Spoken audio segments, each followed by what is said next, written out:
بسم اللہ الرحمن الرحیم۔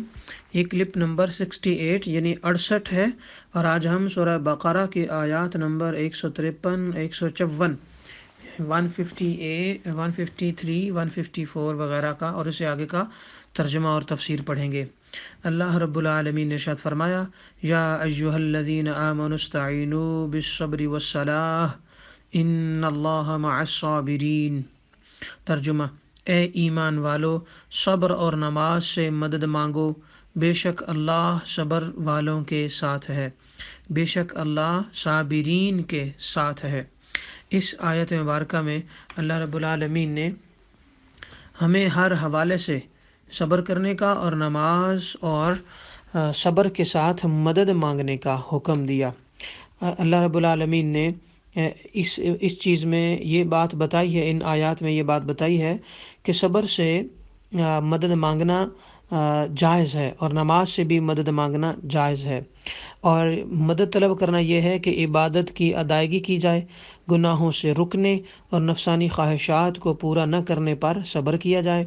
اور نماز چونکہ تمام عبادات کی اصل اور اہل ایمان کی معراج ہے اور صبر کرنے میں بہترین معاون ہے اور یہ بڑی ہیلپ فل ہے، اس لیے اس سے بھی مدد طلب کرنے کا حکم دیا گیا، اور ان دونوں کا بطور خاص اس لیے ذکر کیا گیا کہ بدن پر باطنی اعمال میں سب سے سخت صبر اور ظاہری اعمال میں سب سے مشکل نماز ہے۔ یہی بیان تفسیر روح البیان کے اندر موجود ہے،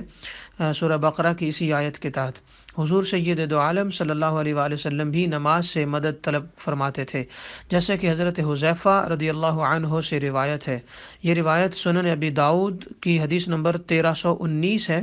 اور فرماتے ہیں کہ نبی اکرم صلی اللہ علیہ وآلہ وسلم کو جب کوئی سخت مہم پیش آتی، جب بھی کوئی سخت مشن ہوتا، جب بھی کوئی سخت کام ہوتا، تو آپ صلی اللہ علیہ وسلم نماز میں مشغول ہو جاتے۔ اسی طرح نماز استسقاء اور نماز حاجت بھی نماز سے مدد مانگنے ہی کی صورتیں ہیں۔ ان اللہ مع الصابرین، بے شک اللہ صبر والوں کے ساتھ ہے۔ اس میں ہم دیکھتے ہیں کہ صبر کیا ہے، صبر کی تعریف کیا ہے۔ تو صبر کا معنی ہے نفس کو اس چیز پر روکنا جس پر رکنے کا عقل اور شریعت تقاضا کر رہی ہو، یا نفس کو اس چیز سے باز رکھنا جس سے رکنے کا عقل اور شریعت تقاضا کر رہی ہو۔ یہ تعریف باقاعدہ ڈکشنری، عرب ڈکشنری ہے مفردات، اس کے اندر موجود ہے، اور امام راغب نے وہ لکھی ہے، اور اس کا حرف الصاد صبر کے ساتھ ہے نا، حرف الصاد کے ضمن میں یہ آتی ہے، اور صفحہ نمبر 474 ہے۔ تو اس سے یہ پتہ چلتا ہے کہ صبر کیا ہے۔ اچھا، صبر کی قسمیں بھی بہت ہیں، تو بنیادی طور پر صبر کی دو قسمیں ہیں، بدنی صبر اور دوسرا طبعی خواہشات پر صبر کرنا۔ تو بدنی صبر یہ ہے کہ مشقتیں برداشت کرنا اور ان پر ثابت قدم رہنا۔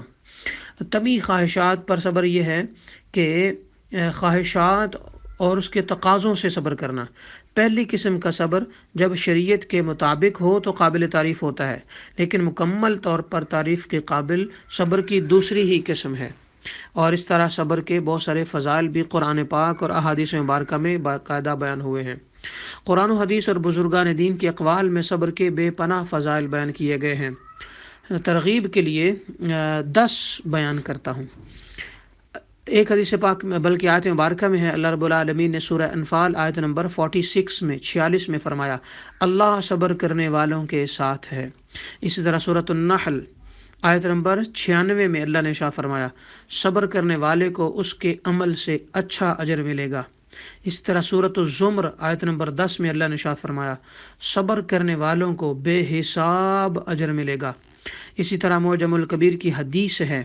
حدیث نمبر 12829، اس میں آقا علیہ السلام نے ارشاد فرمایا، صبر کرنے والوں کی جزا دیکھ کر قیامت کے دن لوگ حسرت کریں گے، کاش ہم بھی صابر ہوتے۔ تو ہمیں چاہیے کہ ہم دنیا میں مشکلات پر صبر کریں۔ اسی طرح سورہ بقرہ آیت نمبر 157 میں باقاعدہ یہ آیت مبارکہ ہے کہ صبر کرنے والے اللہ رب العالمین کی طرف سے درود اور ہدایت اور رحمت پاتے ہیں۔ اسی طرح سورہ آل عمران کی آیت نمبر 146 میں آیت مبارکہ کا ترجمہ ہے، صبر کرنے والے اللہ تعالیٰ کے محبوب بندے ہیں۔ اسی طرح مستدرک حدیث کی کتاب ہے اور اس کی حدیث نمبر 3718 میں ہے،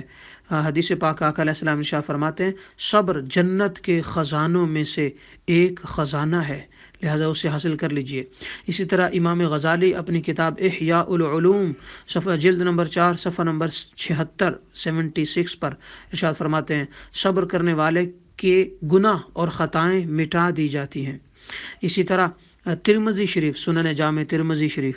حدیث کی کتاب ہے اور اس کی حدیث نمبر 2407 میں ہے، آقا علیہ السلام شاہ فرمایا صبر ہر بھلائی کی کنجی ہے۔ سبحان اللہ، اتنے فضائل ہیں صبر کے، تو اللہ تعالی ہمیں بھی صابر بنا دے۔ آج کل ہم بہت بے صبرے ہیں، اپنے گھر کو لے کر، اپنے دفتر کو لے کر، اپنے کام کو لے کر، اپنی بیوی کو لے کر، بیوی بچوں کو لے کر، بیویاں شوہر کو لے کر، اولاد اپنے فیوچر کو لے کر، اور اسٹوڈنٹ اپنے اساتذہ کو لے کر، روڈ پر چلتے ہوئے گاڑی جو ہے اگر کوئی ہم سے کوئی ٹیک اوور کر جائے، یا پھر ہم سے کوئی آگے چلا جائے، یا پھر کوئی بھی، یعنی یوں کہہ لیں کہ آج ہم اتنے فرسٹریٹڈ ہیں، اتنے پریشان ہیں، اتنے ٹینشن میں ہر وقت رہتے ہیں، اتنے جلد بازی کا مظاہرہ کرتے ہیں کہ ہمیں غصہ آ جاتا ہے اور ہم میں صبر نہیں رہا۔ اللہ رب العالمین ہمیں صبر کی تلقین فرما رہا ہے، صبر کا حکم دے رہا ہے۔ اللہ رب العالمین ہمیں صبر کی طرف بلا رہا ہے اور فرما رہا ہے کہ صبر بھلائی کی کنجی ہے، فرما رہا ہے کہ اس کنجی کو لے لو، ہر بھلائی تمہارے ہاتھ میں آ جائے گی، اور صبر کرنے والا اللہ کا محبوب ہے، تو آئیے اللہ کے محبوب بن جاتے ہیں۔ تو اس میں ایک تو صبر کے فضائل بیان ہوئے ہیں اس آیت مبارکہ میں، دوسرا ہے مدد طلب کرنا۔ تو آج کل بہت ساری ایسی مخلوق ہے اللہ تعالیٰ کی جو کہ دین کے کام بھی کرتے ہیں، دین کی دعوت بھی دیتے ہیں، اور ساتھ ہی ساتھ یہ کہتے ہیں کہ غیر خدا سے مدد طلب کرنا جو ہے نا وہ شرک ہے، یعنی وہ یہ کہتے ہیں، اور ساتھ قرآن پاک کی آیت پڑھتے ہیں ایاک نعبد و ایاک نستعین۔ تو میں نے مدد طلب کرنے پر ایاک نعبد و ایاک نستعین جو آیات گزری ہیں سورہ فاتحہ میں، ان میں تفصیل سے اس کا ذکر کر دیا تھا، جو کہ آئندہ بھی انشاءاللہ ہوگا، مگر آج صرف اس نقطے پر غور کرتے ہیں کہ کیا اللہ کے سوا کسی اور اللہ کے بندے سے یا کسی بے جان چیز سے مدد طلب کرنا شرک ہے؟ اور اگر شرک ہے تو یہ کیا کنسیپٹ ہے؟ آئیے اس کا آج بہت خاص بات آپ سے کرنے جا رہا ہوں۔ ہمارے ہاں ہر چیز شرک بنا دی گئی ہے، ہر چیز۔ تو آئیے اس کو سمجھتے ہیں۔ امام احمد رضا خاں رحمۃ اللہ علیہ بیان فرماتے ہیں کہ غیر خدا سے مدد طلب کرنا شرک نہیں ہے۔ بھلا کیوں؟ اس لیے کہ اگر آیت کریمہ جو ہے ایاک نعبد و ایاک نستعین میں مطلق مدد طلب کرنے کا ذات الہی میں حصر مقصود ہو، تو کیا صرف انبیاء ہی سے استعانت شرک ہوگی؟ یہ ایک یوں کہہ لیں کہ انتہائی گہری اردو اور عربی کا جملہ ہے۔ میں اس کی تشریح کرتا ہوں۔ اس کی تشریح یہ ہے کہ ایاک نعبد و ایاک نستعین آیت مبارکہ پڑھنے کے بعد اگر ہم کہتے ہیں کہ ہر وہ چیز اللہ کے سوا جو ہے اس سے مدد طلب کرنا شرک ہے، تو کیا اس پر ایک سوال اٹھتا ہے، تو پھر تو اگر ہم یہ کہیں کہ اللہ کے سوا کسی بھی چیز سے مدد طلب کرنا جو ہے وہ شرک ہے، تو پھر تو ہر چیز سے مدد طلب کرنا شرک ٹھہرے گی، اور یہ کفر ہے ہر چیز سے مدد طلب کرنا۔ کیونکہ اگر یہاں ہو کہ ایاک نستعین، یا اللہ صرف تجھی سے مدد چاہتے ہیں، کسی بھی اور سے مدد نہیں چاہتے، تو اگر اللہ تعالیٰ کے لیے صرف مدد خاص ہوتی ہے تو، یا اس آیت مبارکہ میں اللہ ہی کے لیے مدد اگر خاص ہے، تو پھر انبیاء سے بھی مدد طلب کرنا شرک ہوگی، یا پھر انبیاء کے علاوہ جتنی بھی اللہ تعالیٰ کے علاوہ چیزیں ہیں، یعنی انبیاء کے ساتھ ساتھ جتنے بھی غیر خدا چیزیں ہیں، تو ان سے بھی مدد طلب کرنا شرک ہوگا۔ اور وہ کیسے؟ یوں کہہ لیں کہ کیا انبیاء ہی غیر خدا ہیں، یا کہ کوئی اور چیز بھی غیر خدا ہے؟ اور سب چیزیں اور سب انسان تو ایسے لوگ جو مدد کے قائل نہیں ہیں، ان کے نزدیک خدا ٹھہری نا پھر، کیونکہ وہ تو ان سے مدد طلب کرتے ہیں۔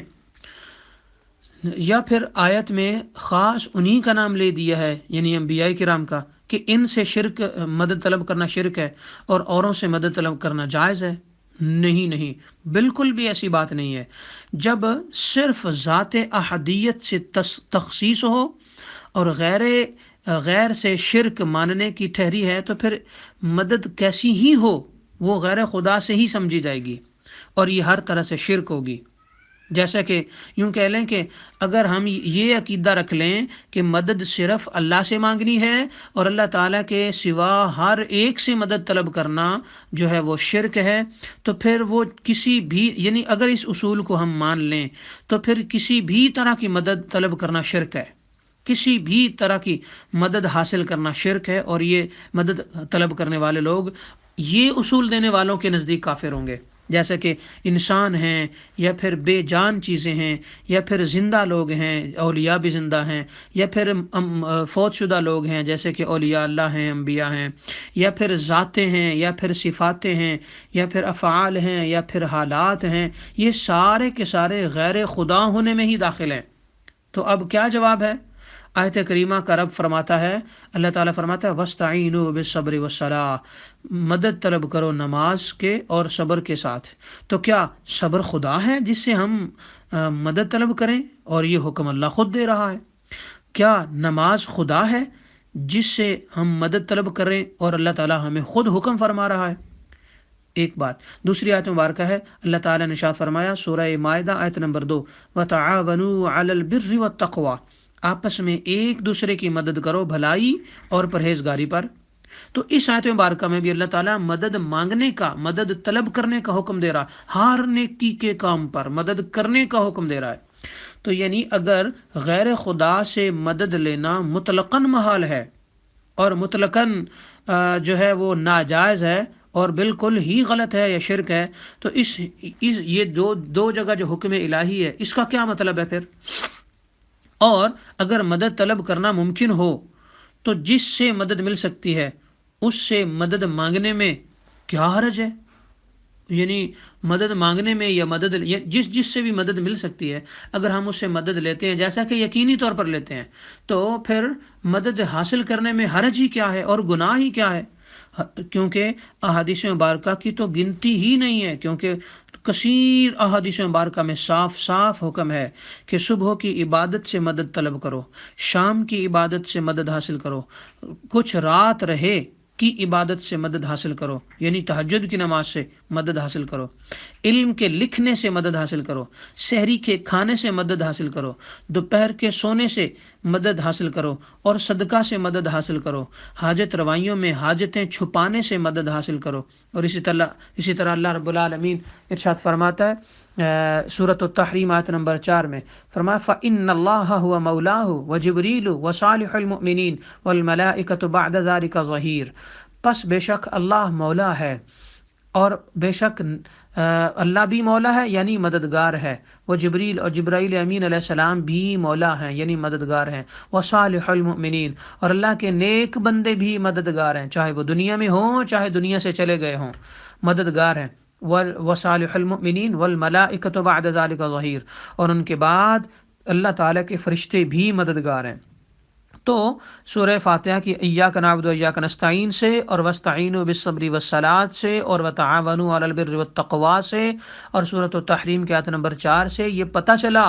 کہ جو یہ کنسپٹ ہمیں قرآن کی آیات پڑھ کر دیا جاتا ہے کہ اللہ کے سوا کسی سے بھی مدد مانگنا شرک ہے، وہ نبی ہو، وہ ولی ہو، اللہ کا بندہ ہو، وہ دنیا دار ہو، وہ کوئی عام انسان ہو یا پھر کوئی استاد ہو،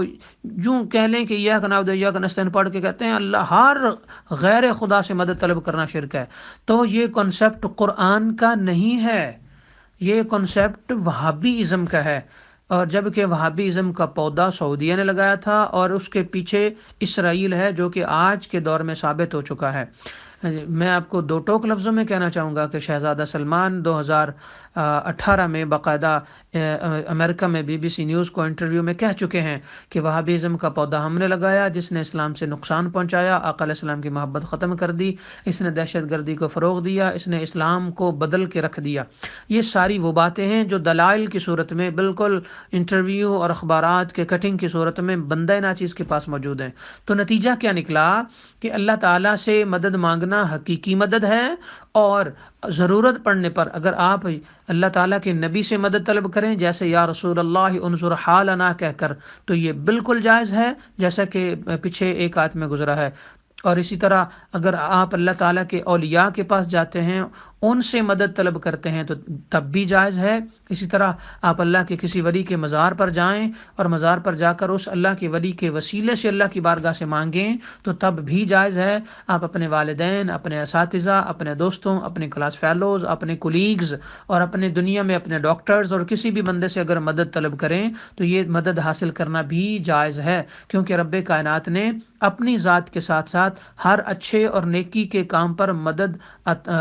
طلب کرنے اور مدد لینے کا حکم دیا ہے قرآن مقدس میں۔ اور اگر ان لوگوں کا عقیدہ مان لیا جائے جو کہ مدد کے خلاف ہیں تو پھر تو ہر غیر خدا سے مدد مانگنا شرک ہو جائے گا، اور غیر خدا میں تو نبی سے لے کر آپ کے ڈاکٹر اور طبیب اور مکینک اور ہر بندہ ہی اس میں شامل ہے، پھر تو ہم میں سے ہر بندہ شرک کر رہا ہے ان کے اس اصول کے مطابق۔ ان کا یہ اصول غلط ہے، انہوں نے قرآن کو سمجھنے میں خطا کی ہے، انہوں نے قرآن کو انڈرسٹینڈ کرنے میں، اس کا معانی سمجھنے میں غلطی کی ہے، کیونکہ ایسا ہونا ممکن ہی نہیں کہ اللہ رب العالمین قرآن پاک کی پہلی آیت سورہ فاتح میں فرما رہا ہے کہ مدد صرف اللہ سے مانگو، اور اس کے بعد قرآن پاک کی دیگر پاروں اور آیات اور صورتوں میں فرما رہا ہے کہ کبھی فرما رہا ہے صبر سے مدد مانگو، کبھی فرما رہا ہے آپ تقوی سے مدد مانگو، کبھی فرما رہا ہے ایک دوسرے کی مدد کرو، کبھی فرما رہا ہے میرے اولیاء اللہ مدد کرتے ہیں، کبھی فرما رہا ہے میرا نبی مددگار ہے، کبھی فرما رہا ہے کہ لا تقولوا راعنا وقولوا انظرنا، کہ اے ایمان والو تم یا رسول اللہ انظر حالنا کہو، راعنا نہ کہو۔ تو یہ ساری آیات کی مخالفت ہو جائے گی ایاک نعبد و ایاک نستعین کا وہ معنی کرنے کی وجہ سے۔ اور قرآن دنیا کی واحد وہ کتاب ہے جس کی ایک آیت دوسری آیت کا رد نہیں کرتی، یہی اللہ کا اصول ہے۔ تو ہم یہ کیسے مان لیں کہ ایاک نعبد و ایاک نستعین میں مدد مانگنا کسی بھی غیر سے وہ حرام ہے اور باقی آیات میں مدد مانگنے کا حکم ہے؟ یہ تو آپس میں متضاد ہو گئی، یہ تو آپس میں مخالفت ہو گئی آیات کی، جبکہ مخالفت ہونا ممکن ہی نہیں۔ قرآن کے اندر اللہ سے، اللہ کے نبیوں سے، اللہ کے ولیوں سے، اللہ کے پیاروں سے، اور جہاں جہاں جس سے بھی نیکی کے کام میں مدد طلب کرنا ممکن ہو، پاسبل ہو، وہاں مدد طلب کرنا بالکل 110% جائز ہے، اور یہ بالکل نہ شرک ہے، نہ بدعت ہے، نہ غلط ہے، نہ ہی اپنی طرف سے کوئی ایجاد ہے، یہی قرآن کا اور اسلام کا کانسیپٹ ہے۔ ہاں، اللہ تعالیٰ کے مقابلے میں بتوں سے، غیر خداؤں سے مراد وہ لوگ جو خود خدا بنے، یا پھر لات، منات، حبل، منا، شیطان، نمرود، قارون، ان سے مدد مانگنا شرک ہے۔ وہ کل بھی تھا، آج بھی، اور وہ اسلام کے اندر، قرآن کے اندر لاتعداد آیات اس پر آئیں گی انشاءاللہ، جن پر ہم مزید گفتگو کریں گے۔ تو رب کائنات ہمیں یہ کنسیپٹ سمجھنے، اس کو ڈیپلی اس کو انڈرسٹینڈ کرنے اور اس پر عمل کرنے اور آگے پھیلانے کی توفیق عطا فرمائے، اور اللہ کے سوا ہر غیر سے مدد والا جو کفریہ اور یوں کہہ لیں کہ جہالت والا کنسیپٹ ہے، اس سے ہمیں اللہ تعالیٰ باز رہنے کی توفیق دے۔ آمین۔ وما علینا الا البلاغ المبین۔